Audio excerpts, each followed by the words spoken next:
ओम शांति। 3 मई 2025 की साकार मुरली है। बाबा कहते मीठे बच्चे, अपने को राज तिलक देने के लायक बनाओ।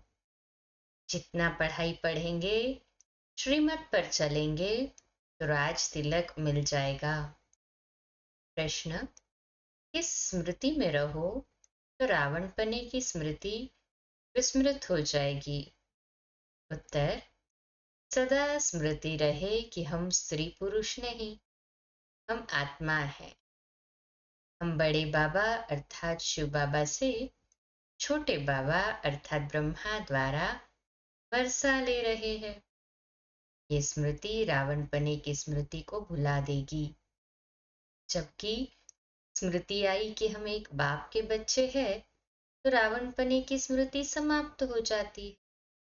ये भी पवित्र रहने की बहुत अच्छी युक्ति है, परंतु इसमें मेहनत चाहिए। ठीक है, तुम्हें पाके हमने जहां पा लिया, जमी तो जमी, आसमां पा लिया। ओम शांति। रूहानी बाप बैठ रूहानी बच्चों को समझाते हैं। देखो, सब तिलक यहाँ अर्थात भ्रुकुटी में देते हैं ना। इस जगह एक तो आत्मा का निवास है, दूसरा फिर राज तिलक भी यहाँ दिया जाता है। ये आत्मा की निशानी तो है ही। अब आत्मा को बाप का वर्षा चाहिए, स्वर्ग का, विश्व का राज्य तिलक चाहिए। सूर्यवंशी चंद्रवंशी महाराजा महारानी बनने के लिए पढ़ाई पढ़ते हैं। ये पढ़ना गोया अपने लिए अपने को राज तिलक देना है। तुम यहाँ आए ही हो पढ़ने लिए। आत्मा जो यहाँ निवास करती है वह कहती है, बाबा हम आपसे विश्व का स्वराज्य अवश्य प्राप्त करेंगे। अपने लिए हर एक को अपना पुरुषार्थ करना है बाबा, हम ऐसे सपूत बनकर दिखाएंगे। आप हमारी चलन को देखते रहना कि कैसे चलते हैं। आप भी जान सकते हो हम अपने को राज तिलक देने लायक बने हैं या नहीं। तुम बच्चों को बाप का सपूत बनकर दिखाना है। बाबा, हम आपका नाम जरूर बाला करेंगे। हम आपके मददगार सो अपने मददगार बन भारत पर अपना राज्य करेंगे। भारतवासी कहते हैं ना हमारा राज्य है, परंतु उन बेचारों को पता नहीं है कि अभी हम विषय वैतरणी नदी में पड़े हैं। हम आत्मा का राज्य तो है नहीं। अभी तो आत्मा उल्टी लटकी पड़ी है, खाने को भी नहीं मिलता है। जब ऐसी हालत होती है तब बाबा कहते हैं अब तो हमारे बच्चों को खाने लिए भी नहीं मिलता है। अब हम जाकर इन्हों को राजयोग सिखलाऊं। तो बाप आते हैं राजयोग सिखाने। बेहद के बाप को याद करते हैं। वह है ही नई दुनिया रचने वाला। बाप पतित पावन भी है, ज्ञान सागर भी है। ये सिवाय तुम्हारे और कोई की बुद्धि में नहीं है। ये सिर्फ तुम बच्चे जानते हो। बरोबर हमारा बाबा ज्ञान का सागर, सुख का सागर है। ये महिमा पक्की याद कर लो। लो नहीं, बाप की महिमा है ना। वह बाप पुनर्जन्म रहित है। कृष्ण की महिमा बिल्कुल न्यारी है। प्राइम मिनिस्टर प्रेसिडेंट की महिमा तो अलग अलग होती है। बाप कहते हैं मुझे भी इस ड्रामा में ऊंच से ऊंच पार्ट मिला हुआ है। ड्रामा में एक्टर्स को मालूम होना चाहिए ना, ये बेहद का ड्रामा है, इनकी आयु कितनी। अगर नहीं जानते तो उनको बेसमझ कहेंगे, परंतु ये कोई समझते थोड़े ही है। बाप आकर कॉन्ट्रास्ट बतलाते हैं कि मनुष्य क्या से क्या हो जाते हैं। अभी तुम समझ सकते हो। मनुष्यों को बिल्कुल पता नहीं है कि 84 जन्म कैसे लिए जाते। भारत कितना ऊंच था, चित्र है ना। सोमनाथ मंदिर से कितना धन लूट कर ले गए। इतना धन था। अभी तुम बच्चे यहाँ बेहद के बाप से मिलने आए हो। बच्चे जानते हैं बाबा से राज तिलक श्रीमत पर लेने आए हैं। बाप कहते हैं पवित्र जरूर बनना पड़ेगा, है न सभी? कहे हाँ जी बाबा। जन्म जन्मांतर विषय वैतरणी नदी में गोते खाकर थके नहीं हो। कहते भी है हम पापी है, मुझ निर्गुण हारे में कोई गुण नहीं। जरूर कभी गुण थे जो अब नहीं है। अभी तुम समझ गए हो, हम विश्व के मालिक सर्वगुण संपन्न थे। अभी कोई गुण नहीं रहा है, ये भी बाप समझाते हैं। बच्चों का रचयिता है ही बाप, तो बाप को ही तरस पड़ता है सभी बच्चों पर। बाप कहते हैं मेरा भी ड्रामा में ये पार्ट है। कितने तमो प्रधान बन गए हैं, झूठ, पाप, झगड़ा, क्या क्या लगा पड़ा है। सब भारतवासी बच्चे भूल गए हैं कि हम कोई समय विश्व के मालिक डबल सिरताज थे। बाप उन्हें स्मृति दिलाते हैं तुम विश्व के मालिक थे, फिर तुम 84 जन्म लेते आए हो। तुम अपने 84 जन्मों को भूल गए हो। वंडर है, 84 के बदले 84 लाख जन्म लगा दिए हैं। फिर कल्प की आयु भी लाखों वर्ष कह देते हैं। और अंधियारे में है ना? कहे हाँ जी बाबा। नहीं झूठ है। भारत ही सचखंड था, भारत ही झूठखंड है। झूठखंड किसने बनाया, सचखंड किसने बनाया, ये किसको पता नहीं। रावण को बिल्कुल ही जानते नहीं। भक्त लोग रावण को जलाते हैं। कोई रिलीजियस आदमी हो तो तुम बताओ कि मनुष्य ये क्या क्या करते हैं। सत्युग जिसको हेवन पैराडाइज कहते हो, वहां शैतान रावण कहाँ से आया? हेल के मनुष्य हो कैसे सकते हैं, हेल के मनुष्य वहां कैसे हो सकते हैं सत्युग? तो समझेंगे ये तो बरोबर भूल है, गलती समझ में आएगी। तुम राम राज्य के चित्र पर समझा सकते हो, इसमें रावण कहाँ से आया?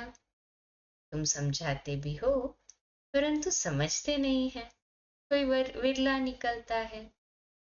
तुम कितने थोड़े हो, सो भी आगे चल देखना है कितने ठहरते हैं।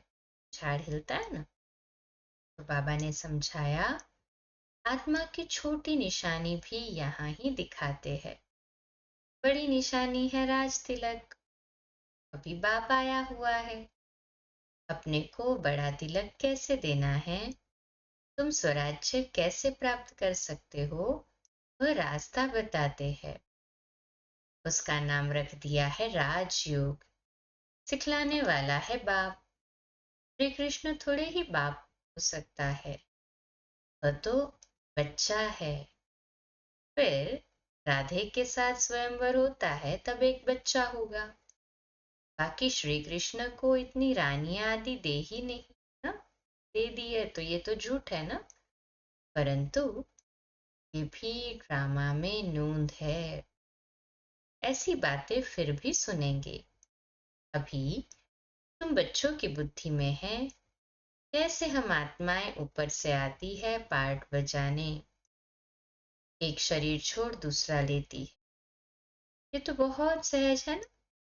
बच्चा पैदा हुआ, उनको सिखलाते हैं ये बोलो, तो सिखलाने से सीख जाता है। तुमको बाबा क्या सिखाते हैं? सिर्फ कहते हैं बाप और वर्षे को याद करो। तुम गाते भी हो तुम माता पिता हम बालक तेरे। आत्मा गाती है ना, बरोबर सुख घनेरे मिलते। तुम बच्चे जानते हो शिव बाबा हमको पढ़ा रहे हैं। यहाँ तुम शिव बाबा के पास आए हो। भागीरथ तो मनुष्य का रथ है ना, इसमें परमपिता परमात्मा विराजमान होते हैं। परंतु रथ का नाम क्या है? अभी तुम जानते हो, नाम है ब्रह्मा क्योंकि ब्रह्मा द्वारा ब्राह्मण रचते हैं ना। पहले होते ही है ब्राह्मण चोटी, फिर देवता। पहले तो ब्राह्मण चाहिए, इसलिए विराट रूप में दिखाया है। तुम ब्राह्मण ही फिर देवता बनते हो। बाप बहुत अच्छी रीति समझाते हैं, फिर भी भूल जाते हैं। आप कहते, बच्चे सदा स्मृति रखो कि हम स्त्री पुरुष नहीं, हम आत्मा हैं।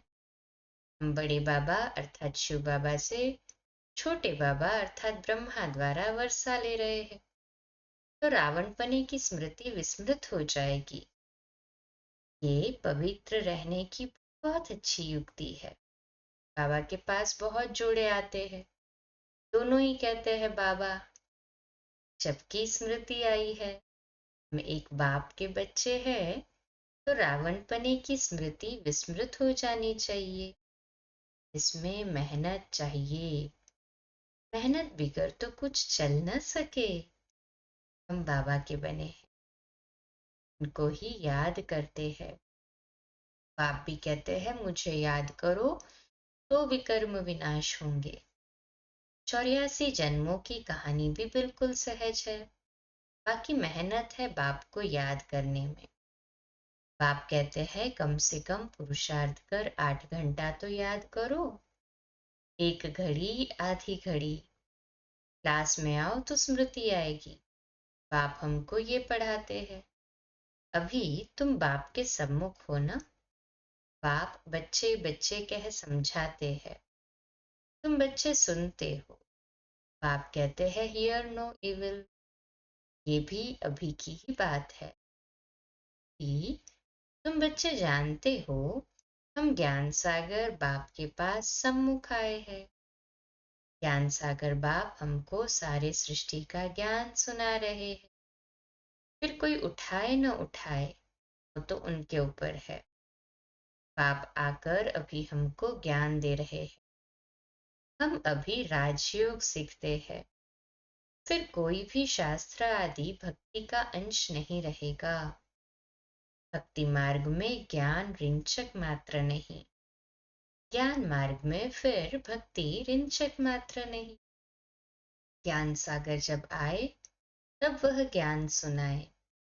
उनका ज्ञान है ही सदगति के लिए। सदगति दाता है ही एक, जिसको ही भगवान कहा जाता है। सब एक ही पतित पावन को बुलाते हैं, फिर दूसरा कोई हो कैसे सकता। अभी बाप द्वारा तुम बच्चे सच्ची बातें सुन रहे हो। बाप ने सुनाया, बच्चे मैं तुमको कितना साहूकार बनाकर गया था। 5000 वर्ष की बात है ना। कहे, हाँ जी बाबा। तुम डबल सिर ताज थे, पवित्रता का भी ताज था। फिर रावण राज्य होता है, तब तुम पुजारी बन जाते हो। अब बाप पढ़ाने आए हैं, तो उनकी श्रीमत पर चलना है, औरों को भी समझाना है। बाप कहते हैं, मुझे ये शरीर लोन लेना पड़ता है। महिमा सारी उस एक की ही है। मैं तो उनका रथ हूँ, बैल नहीं हूँ। बलिहारी सारी तुम्हारी है। बाबा तुमको सुनाते हैं, मैं बीच में सुन लेता हूँ। मुझ अकेले को कैसे सुनाएंगे। तुमको सुनाते हैं, मैं भी सुन लेता हूँ। ये भी पुरुषार्थी स्टूडेंट है, तुम भी स्टूडेंट हो। ये भी पढ़ाते हैं। हाँ, ब्रह्मा बाबा भी पढ़ते हैं, शिव बाबा पढ़ाते हैं। बाप की याद में रहते हैं, ब्रह्मा बाबा भी शिव बाबा की याद में रहते हैं। इतनी खुशी में रहते हैं। कई बार मुरलियों में आता है, बाबा खुशी में खग्गी मारते। खग्गी मारना माना ये शोल्डर्स भी हिल जाते, इतनी खुशी होती है बाबा को। लक्ष्मी नारायण को देख खुशी होती है, हम ये बनने वाले हैं। हमको है ऐसी खुशी है। हाँ जी बाबा, खुशी है तो तुम यहाँ आए ही हो स्वर्ग के प्रिंस प्रिंसेस बनने। राजयोग है ना, एम ऑब्जेक्ट भी है। पढ़ाने वाला भी बैठा है, फिर इतनी खुशी क्यों नहीं होती है? अंदर में बहुत खुशी होनी चाहिए। बाबा से हम कल्प कल्प वर्षा लेते हैं, यहाँ ज्ञान सागर के पास आते हैं। पानी की तो बात ही नहीं है, ये तो बाप सम्मुख समझा रहे हैं। तुम भी यह अर्थात देवता बनने के लिए पढ़ रहे हो। बच्चों को बहुत खुशी होनी चाहिए। अभी हम जाते हैं अपने घर। अब जो जितना पढ़ेंगे उतना ऊंच पद पाएंगे। हर एक को अपना पुरुषार्थ करना है। दिलहोल अर्थात दिल शिकस्त मत बनो। बहुत बड़ी लॉटरी है। समझते हुए भी फिर आश्चर्यवत भागंती हो पढ़ाई को छोड़ देते हैं। माया कितनी प्रबल है। अच्छा, मीठे मीठे सिकिलदे बच्चों प्रति माता पिता बाप दादा का याद प्यार और गुड मॉर्निंग। रूहानी बाप की रूहानी बच्चों को नमस्ते। हम रूहानी बच्चों की रूहानी माता पिता बाप दादा को याद प्यार, गुड मॉर्निंग और नमस्ते। वाह बाबा वाह, शुक्रिया बाबा, शुक्रिया। धारणा के लिए मुख्य सार। पहली पॉइंट, अपने को राज तिलक देने के लायक बनाना है। सपूत बच्चा बनकर सबूत देना है। चलन बड़ी रॉयल रखनी है। बाप का पूरा पूरा मददगार बनना है। दूसरी पॉइंट, हम स्टूडेंट है, भगवान हमें पढ़ा रहे हैं। इस खुशी से पढ़ाई पढ़नी है। कभी भी पुरुषार्थ में दिल शिकस्त नहीं बनना है। आज का मीठा वरदान, अपने अधिकार की शक्ति द्वारा त्रिमूर्ति रचना को सहयोगी बनाने वाले मास्टर रचता भव। आज का सुमान है, मैं मास्टर रचता आत्मा हूँ। विश्लेषण, त्रिमूर्ति शक्तियाँ अर्थात मन बुद्धि और संस्कार, या आप मास्टर रचता की रचना है। इन्हें अपने अधिकार की शक्ति से सहयोगी बनाओ। जैसे राजा स्वयं कार्य नहीं करता, कराता है। करने वाले राज्य कारोबारी अलग होते हैं। ऐसे आत्मा भी करावनहार है। करणहार ये विशेष त्रिमूर्ति शक्तियां हैं।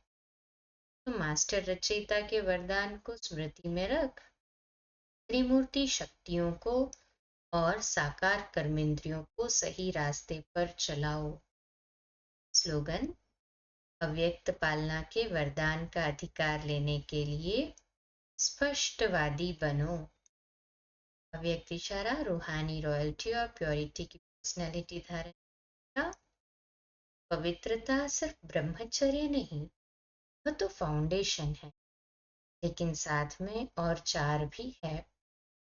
क्रोध और सभी साथी जो है, उन महाभूतों का त्याग। साथ साथ उनके भी जो बाल बच्चे छोटे छोटे अंश मात्र वंश मात्र है, उनका भी त्याग करो, तब कहेंगे प्योरिटी की रूहानी रॉयल्टी धारण की है। अच्छा, कम बोलो, धीरे बोलो, मीठा बोलो, सत्य बोलो, सोच समझकर बोलो। निमित्त भाव, निर्माण भाव, निर्मल वाणी। आज का नया दिन आप सभी को मुबारक हो, मुबारक हो, मुबारक हो। शुभ दिवस। ओम शांति।